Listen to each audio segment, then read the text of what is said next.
क्या? वैसे ये प्रसिद्ध है कि महाराज दशरथ की सबसे अधिक आसक्ति जो है तो महारानी कैकेयी के प्रति है। महारानी कैकेयी उनकी प्रिय रानी है, उनके सौंदर्य के प्रति उनके मन में अतुलनीय आकर्षण है। और ऐसी भी गाथा आती है कि उनके पिता ने, जिनमें स्वार्थ की वृत्ति बड़ी प्रबल थी, उन्होंने दशरथ जी से विवाह के समय ही यह कह दिया था कि आप विवाह तो कर रहे हैं, पर आपको यह वचन देना होगा कि मेरी पुत्री के गर्भ से जो पुत्र उत्पन्न होगा वो अयोध्या के सिंहासन पर बैठेगा। अनुचित परंपरा सूर्यवंश की यही थी कि ज्येष्ठ पुत्र सिंहासन पर बैठता है। ज्येष्ठ स्वामी सेवक लघु भाई, यह दिनकर कुल रीति सुहाई। लेकिन कहते मैं कुछ नहीं जानती, आपके कोई भी परंपरा क्यों न हो, पर आप वचन दीजिए कि मेरी पुत्री के गर्भ से उत्पन्न होने वाले पुत्र को ही राज्य मिलेगा।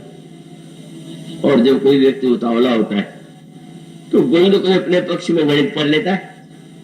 कौशल्या जी को आज तक पुत्र हुआ ही नहीं, तो दशरथ जी ने मान लो ये सोच लिया कि अब कौशल्या जी के गर्भ से तो इतने दिनों तक पुत्र नहीं होगा तो होगा ही क्या, तो क्या हानि है वचन दे देने में। वचन दे दो ठीक है, अब तो कैकेयी जी के गर्भ से पुत्र होगा और ये चाहते हैं तो मैं वचन देता हूं। मानो यह भुलावा दे करके उन्होंने वचन दे दिया। पर अग्निदेव सावधान, ये चतुराई न करें कि अब उसका निर्वाह कैसे हो जाए, तो चरु को उठा करके कैकेयी जी को दे दे, कैकेयी जी उसे ले ले और उससे उनको लगे कि हाँ दोनों बात पूरी हो गई। तो दोनों बात पूरी हो गई। इसके स्थान पर जब कोई व्यक्ति दोनों बात के पूरे होने की बात सोचता है तो वह अपना को संस्मरण नहीं भूलता। मैं हनुमान जी के मंदिर में बैठा हुआ था। गांव में श्री हनुमान जी का मंदिर है, मंदिर छोटा है पर भक्ति भाव से वहाँ पिताजी आराधना करते थे और वहाँ हनुमान जयंती का उत्सव होता है। हमारे बिरला दंपति भी कृष्ण श्रद्धा से वहाँ 2-3 बार हो आए हैं। तो मैं जब छोटी अवस्था में था तो किसी दिन बैठा हुआ था, पाठ कर रहा था, तो गांव के सज्जन आए, बड़ी अवस्था के, और उनके हाथ में बहुत बड़ा एक मिट्टी का बर्तन था जिसमें लड्डू थे। पुजारी जी थे नहीं, तो उन्होंने कहा कि नो तुम भी भोग लगा दो। उन्होंने कहा ठीक है। मैंने भोग लगा चुका तो वहां 10-20 बच्चे बाहर थे, तो मैंने सोचा कि प्रसाद बांट दे। तो उन्होंने कहा कि देखिए इसमें से एक लड्डू आप तो ले लीजिए पर बांटिए बिल्कुल मत। उन्होंने मेरी सीमा बना दिया कि एक ही लीजिएगा, कहीं ऐसा नहीं कि आप खुद ही अधिक ले ले। मैंने कहा अच्छा क्या बात है? कहने की बात है जब मैं बीमार था तो मैंने हनुमान जी को मनौती मानी थी मैं अच्छा हो जाऊंगा तो इतना लड्डू चढ़ाऊंगा, तो बीमारी से अच्छा हो गया।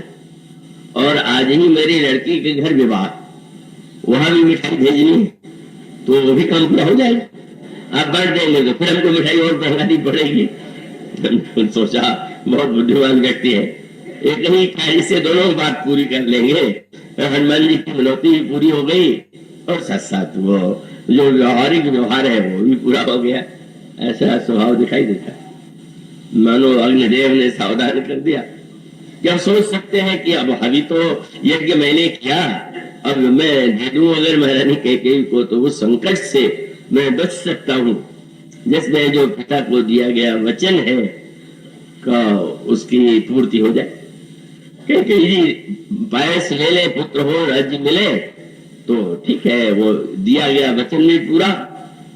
मानो अग्निदेव ने देते हुए स्पष्ट कह दिया यह किसी एक को देने के लिए नहीं है, यह हम वाट ही दे लुटाई, इसको बांट दो। कैसे बांटे तो वो भी बता दिया। क्या देने का बांटने का तो सबको बराबर बराबर बांट देना नहीं। क्या कैसे? बोले जथा जोग जे ही भाग बनाई, जो गो उसके अनुकूल भाग बना करके उन तुम वितरण करो। मानो अग्निदेव को आहुति दी गई, अग्निदेव ने उसके बदले में चरु दिया, चरु दे करके अग्निदेव ने कहा इसको बांट दीजिए। और उसके साथ साथ कह दिया है इसको बांटते समय आप योग्यता का ध्यान रखेंगे। और जब यह क्रम हुआ तो महाराज दशरथ के लिए बाध्यता थी, बौद्धिक दृष्टि से भी, विचार की दृष्टि से भी और अग्निदेव के आदेश की दृष्टि से भी, कि महारानी कौशल्या ही सबसे बड़ी महिषी है और उन्हें सबसे अधिक भाग मिलना चाहिए।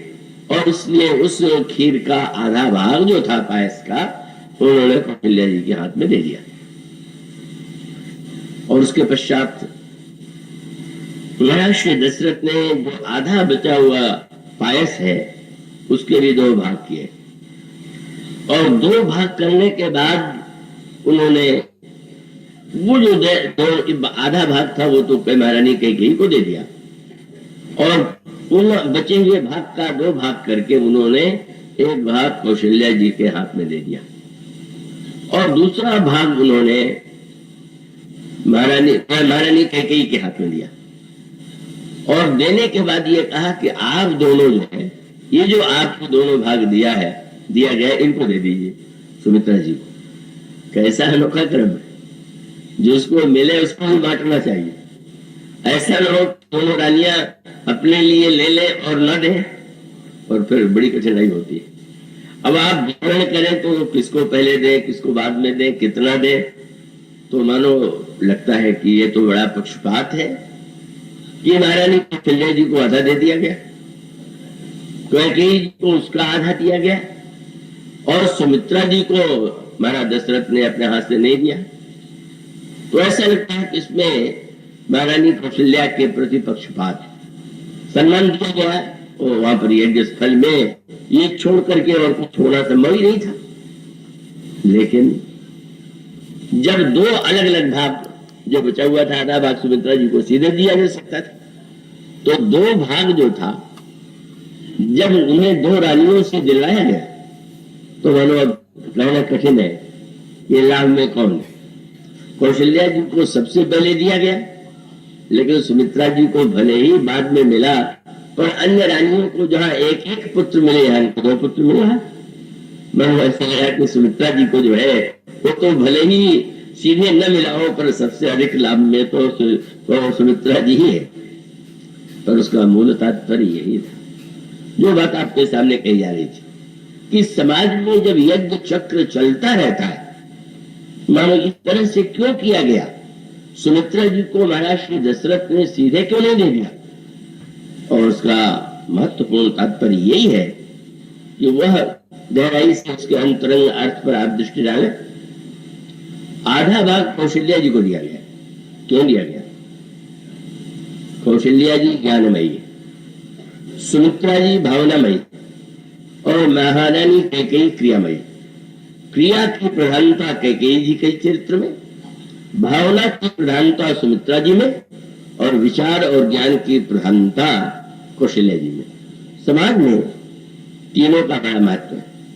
व्यक्ति की परिपूर्णता के लिए विचार में भी पूर्णता हो, क्रिया भी, भावना भी उदात्त हो, और क्रिया भी सही सही अर्थों में संपन्न हो। मानो ये जो 3 रानियां हैं, इसीलिए उस मंत्र में जो संकेत किया गया वो बड़े महत्व का है। और महत्व यह है कि ज्ञान शक्तिश्च कौशल्या, सुमित्रोपासनात्मिका, क्रिया शक्तिश्च कैकेयी, वेदो दशरथो नृप। महाराज दशरथ मानो मूर्तिमान वेद का ही स्वरूप है, और ये 3 रानियां जो है ज्ञान, क्रिया और उपासना की प्रतीक है।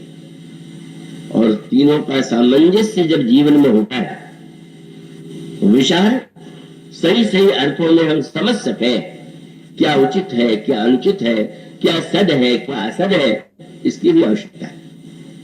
और उसके साथ साथ हमारे अंतःकरण में पवित्र और कल्याणकारी भावना भी होनी चाहिए, जिसमें सबको सुख देने की आकांक्षा, और विचार और भावना ही भावना हो, और उसको हम अगर जीवन में अपनी क्रिया में साकार न करें तो अधूरापन है। तो इसलिए जब ईश्वर अपने को प्रकट करता है और 4 रूपों में प्रकट करता है, तो इसका तात्पर्य यह है, ज्ञान के माध्यम से भी हम ईश्वर को पा सकते हैं, भक्त के माध्यम से भी, और क्रिया के माध्यम से भी। हमें उन तीनों को जीवन में साकार करने का प्रयत्न करना चाहिए। हमारी भावना भक्ति नहीं हो, हमारे विचार उच्च कोटि के हो और उसके अनुकूल हमारे जीवन में क्रिया भी होनी चाहिए। इसलिए इन तीनों रानियों की ही पूर्णता इन तीनों के चरित्र में दिखाई भी देती है। अगर आप पूरे रामायण में इन तीनों रानियों के चरित्र पर विचार करेंगे तो आपको स्पष्ट दिखाई देगा कौशल्या जी के विचार कितने ऊंचे हैं, कितने महान ज्ञानमयी। और यूं कह लीजिए कौशल्या जी की सर्वत्र जो है उनकी विशेषताएं दिखाई देती है। बड़ा ही धैर्य है, विवेक है, और यूं कहें कि आधा दिया गया लगा बड़ा पक्षपात है, और आधा पाने वाली महारानी कह के महारानी कौशल्या ने उस खीर के द्वारा जो पाया वो पूरा का पूरा दूसरों को दे दिया। आधा पाया और पूरा दूसरे को दे दिया। श्री राम को कभी उन्होंने ये नहीं कहा मैं तुम्हारी मां हूं। वो सभी जी कहते हैं जब श्री राम ने तीनों रानियों के समक्ष श्री मां कौशल्या को मां कह करके पुकारा तो कौशल्या मां ने कहा नहीं राम, मैं तो तुम्हें गोद में पालन करने वाली मात्र हूं, तेरी मैया कैकेयी है।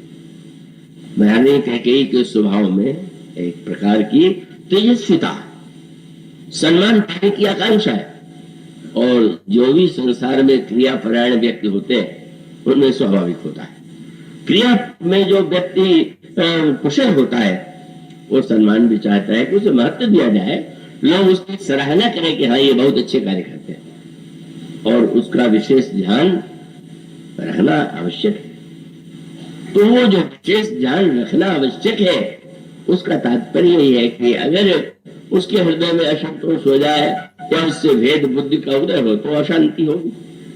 तो इसलिए कौशल्या जी विचार प्रधान है, ज्ञानमयी है, और उनको आधा भाग तो दिया गया। पर धन्य है कौशल्या जी कि उन्होंने जीवन में कभी श्री राम में और भरत में भेद ही नहीं किया। अगर राज्य राम को मिल रहा है तो भी ठीक, और यदि श्री भरत को राज्य मिल रहा है तो उनको उतना ही आनंद है, उतनी ही प्रसन्नता है, इतना ही संतोष है। इसलिए जिसने आधा पाया और पाने के बाद सब कुछ दे दिया वो ज्ञान के साक्षात स्वरूप है। और उपासना में सुमित्रा अम्बा क्या कहना है, ऐसी उदात्त भावना, ऐसी समर्पण की वृत्ति, ऐसा मौन और ऐसा विलक्षण स्नेह श्री राम के प्रति जैसा सुमित्रा अम्बा में है वो तो दुर्लभ है, और आप वो पाते हैं। आप क्या ये कल्पना कर सकते हैं कि श्री राम बन गए और सुमित्रा अम्बा से श्री राम मिलने नहीं गए, और सुमित्रा अम्बा भी श्री राम को विदा करने नहीं आई। 14 वर्ष के लिए श्री राम बन जा रहे हैं, और वह सुमित्रा अम्बा जो अपने पुत्र को ये आदेश देती है कि नहीं नहीं तो तुम्हारा बड़ा भाग्य है कि तुम्हें सेवा का अवसर मिल रहा है, तुम्हारे ही राम बन जाही, दूसर है तो तात कुछ नहीं। राम तुम्हारे लिए कष्ट उठा रहे हैं, तुम अवश्य जाओ। लेकिन कैसी अनोखी मां रही होंगी कि कम से कम लक्ष्मण के साथ आती और श्री राम से कहती कि मेरा पुत्र है, ये आपकी सेवा में रहेगा, आप लेकर के जाइए। देखिए बाली की जब मृत्यु होने लगी तो जाते जाते वही किया, स्नेह से अपने पुत्र को अंगद को बुला लिया, और अंगद ने हाथ को पकड़ करके श्री राम से कहा यह तनय मम सम विनय बल कल्याण प्रद प्रभु लीजिए, गहिमा सुर नरना अंगद दास आपन कीजिए। महाराज ये मेरा पुत्र है, मेरे ही समान बलवान है, पर उसमें विनय की में कमी थी, ये बड़ा विनयी भी है, आप इसका हाथ पकड़ लीजिए। और सुमित्रा अम्बा लक्ष्मण को कितनी उदारता से विदा करती है, सेवा का कैसा उपदेश देती है, कैसी भक्ति भावना भरी माँ है जिन्होंने श्याम लक्ष्मण से ये कहा हो तात तुम्हारी माँ तो गए देही पिता राम सर्वभात से नहीं, जो पे सिय राम बन जाही और अवध तुम्हार काज कछु नहीं। उस माता ने क्या उसको ये नहीं चाहिए था कि वो लक्ष्मण को लेके आवे और श्री राम से कहे कि सेवा मिलना नहीं गई। पर आश्चर्य है, श्री राम तो शील के आधार है, उनके समान भला श्रीमान स्वभाव को कौन होगा।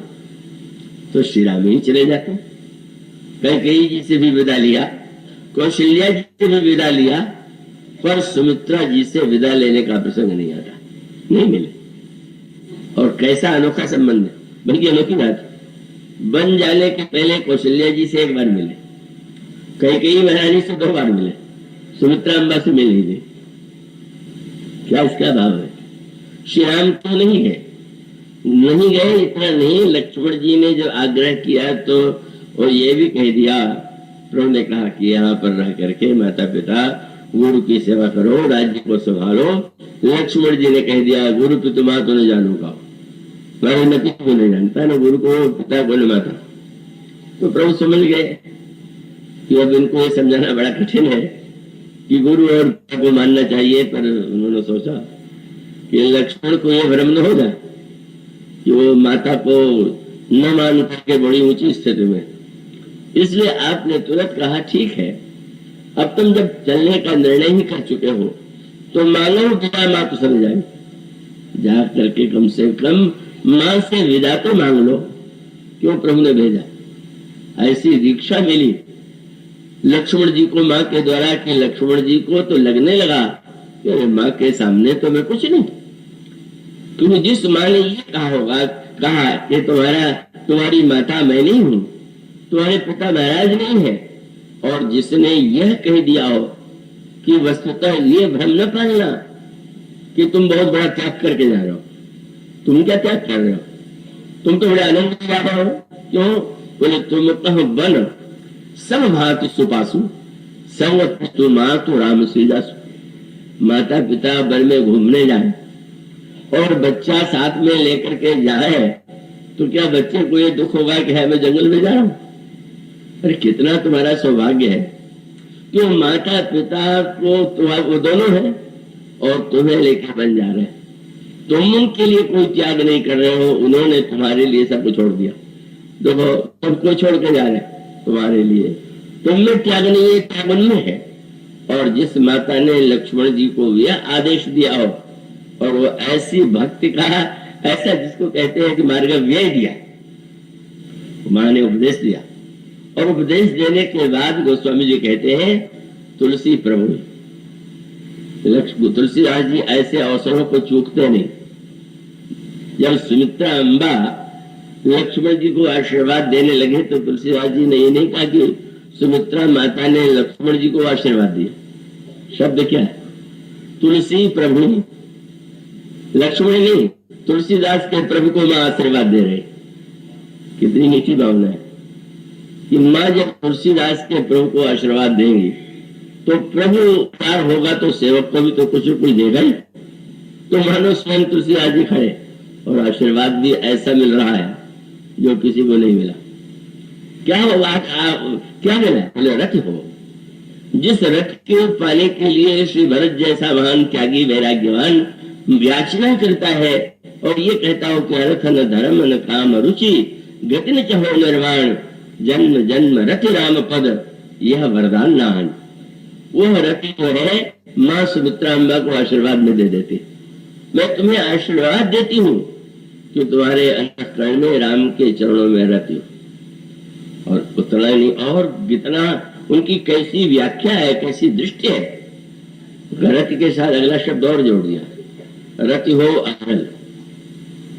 संसार में क्षणिक रति तो बहुधा दिखाई ही देती, पर रति के बाद मनुष्य के जीवन में वो वृत्ति नहीं रह जाती। पर अविरल मानो तुम्हारे जीवन में कभी भी वो रथ की जो वृत्ति है उसमें कोई विरलता ना हो, कहीं कोई व्यवधान, कोई दूरी न उत्पन्न। और उससे भी आगे बढ़ करके उन्होंने कहा, कोई वस्तु निरंतर बह रही, जैसे कि नदी को ले लीजिए, नदी की धारा बह रही है, सदा बह रही है, सारे ऋतुओं में बह रही है, पर बरसात में गंदगी आ गई। धारा बह रही है पर गंदगी है, इसलिए माँ ने तीसरा शब्द जोड़ दिया, रति हो अविरल अमल, और अमल भी हो। और अमल का अभिप्राय है उसमें रंच मात्र किसी प्रकार के अंतःकरण के दोष न। और अंत में और जोड़ दिया, जानते हैं 14 वर्ष के लिए जा रहे हैं। होता है कि प्रारंभ में तो सेवा में या भक्ति में लोगों का बड़ा उत्साह होता है, पर जो जो पुरानी होती जाती है व्यक्ति उत्साह भी कुछ कम होता जाता है। वो मीरा जी ने भगवान कृष्ण को उलाहना दिया, पहले तो आपने बड़ा प्रेम का प्रदर्शन किया, पर लगता है वो प्रेम का उल्लाहना है। मीरा के प्रभु गिरधर नागर, अब तो प्रेम पयो को सुमंदा। लगता है पहले जैसा आपका स्नेह नहीं रह गया। मां सावधान है, रति हो अविरल अमन, और 14 वर्ष रहना है। और मां ने तुरंत कहा, रति हो अविरल अमन, सिय रघुवीर पद नित नित नई। तुम्हारा प्रेम नित्य नूतन होता जाए, बढ़ता जाए। पूरे मानस में ऐसा आशीर्वाद जैसा सुमित्रा अम्मा ने लक्ष्मण को दिया और जैसी भावना और उपासना की व्याख्या किया, वो अन्यत्र किसी में नहीं। तो मानो इतना उपासना कैसी समर्पित वृत्ति वाली होती है, ये सुमित्रा अम्मा साकार है। प्रभु मिलने क्यों नहीं आए? प्रभु की भावना बड़ी ऊंची है। और वो जानते हैं क्रिया परायण व्यक्ति को भावना से संतोष नहीं होता। वो तो स्पष्ट कर देता है कि मन मोद कर की भूख बुझाई। कोई आपके यहाँ कह अच्छा लीजिए हम आपको मन से लड्डू दे रहे, तो टुकड़े गच्छे पागल है, मन के लड्डू से कहीं पेट भरता है। तो क्रिया परायण व्यक्ति जो है वो बाहर वस्तु चाहता है, और जो भावुक होता है, कई को सम्मान प्रिय है, और प्रिय है तो बहुत सम्मान देते हैं प्रभु। जिसको जो अच्छा लगता है प्रभु उसे अवश्य देते हैं। पर संकोच यह है, ये पता है कि माँ लक्ष्मण तो मेरे साथ जाएंगे, मैं माँ को कैसे कहूं? धन्य है सुमित्रा अम्बा, कैसा अनोखा था। श्री राम के रूप में कौशल्या अम्बा को पुत्र मिला, और भरत के रूप में कैकेयी जी ने महानतम संत पुत्र पाया। पर सुमित्रा जी को 2 भाग दिए गए, पर धन्य 2 भाग से उन्होंने 2 पुत्र पाए। श्री कौशल्या जी ने जो दिया उससे मानो लक्ष्मण का जन्म हुआ, और महारानी कैकेयी ने जो दिया उससे शत्रुघ्न का जन्म हुआ। और धन्य वो माता जिन्होंने उन दोनों पुत्रों को दोनों की सेवा में लौटा दिया। बोले तुम कौशल्या के भाग से मुझे मिले हो तो तुम श्री राम की सेवा करो, और शत्रु तुम महारानी कैकेयी के द्वारा दिए गए भाग से तो तुम्हारा कर्तव्य है कि तुम अनंतर श्री भरत के अनुगामी बने हो। अपने पुत्र को सेवा धर्म की दीक्षा देना, ऐसा समर्पण, ऐसा त्याग, मानो अगर उपासना की पूर्णता किसी में देखना हो तो उसके लिए साक्षात विग्रह जो है वो